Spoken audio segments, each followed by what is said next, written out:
Hello students, welcome back to the biology class. So in the last class we did the topic of transcription. We understood that how it is different in the prokaryotic system when compared with the eukaryotic one. We understood that transcription, whenever is explained in three steps. The first step is initiation, second step is elongation, the third step is the termination of the process of transcription. We learned the importance of promoter, and that the promoter has two sides. One side is for the attachment for the RNA polymerase enzyme, and the other one is to recognize it. So there are 2 points of attachment, and then once the enzyme attaches, the enzyme also has an important factor there which is called as either the initiation factor or the sigma factor to start the process. So initiation only occurs when the sigma factor, which is a cofactor of the 11th class topic which we have done before, and the enzyme is not capable to locate the position of promoter and join successfully or efficiently. So sigma factor plays an important role in the functioning of the enzyme called as the DNA dependent RNA polymerase enzyme. So it is the cofactor and the core enzyme or the apoenzyme, they both join to become the holoenzyme.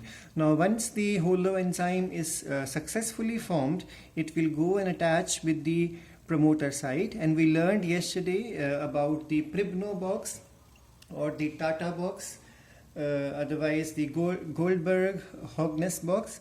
Then we have GC as well as the TA. That means there are various types of sites present which assist in the proper functioning attachment, as well as degree of the attachment is different, and all these things control the initial step, that is the initiation process of the transcription.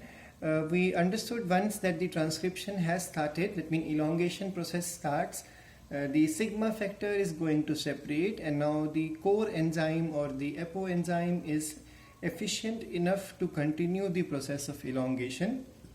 For elongation to occur, unbindase enzyme, gyrase enzyme, single strand binding proteins, they all come into picture and they provide the stability to the structure. We need to remember that the template strand would be will be coding for the formation of the complementary messenger RNA. So I have seen in the assignments also students who have made mistakes. Please remember, whenever it is asked to write the coding or the reading of the messenger RNA, remember it is always written from 5' to 3' direction, and its reading will be exactly same like the coding strand, except wherever there is T present on the coding strand, you are going to replace it with U on the messenger RNA. So elongation starts, and during the elongation the raw material is the ribonucleoside triphosphates, and in the beginning they are in the form of monophosphate freely present in the nucleoplasm, but they undergo change, and this change occurs because of phosphorylase enzyme, which will cause the attachment of two phosphates from the ATP, and thus the ribonucleotide triphosphates are formed, and these are going to attach to the to be synthesized messenger RNA from 5' to 3' direction. And during this process of attachment, two phosphates in the form of pyrophosphate would be released because of the involvement of the enzyme called as pyrophosphatase enzyme. We learned that the enzyme has beta, beta dash, alpha, alpha dash, though these topics are missing in the NCERT.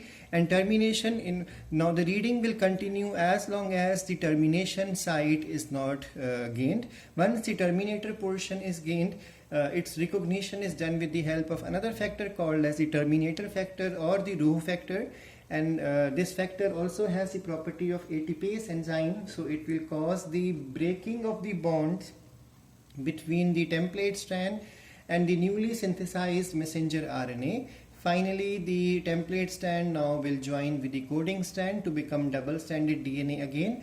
The single strand stabilizing proteins would be gone, unbindase, gyrase, they all are gone.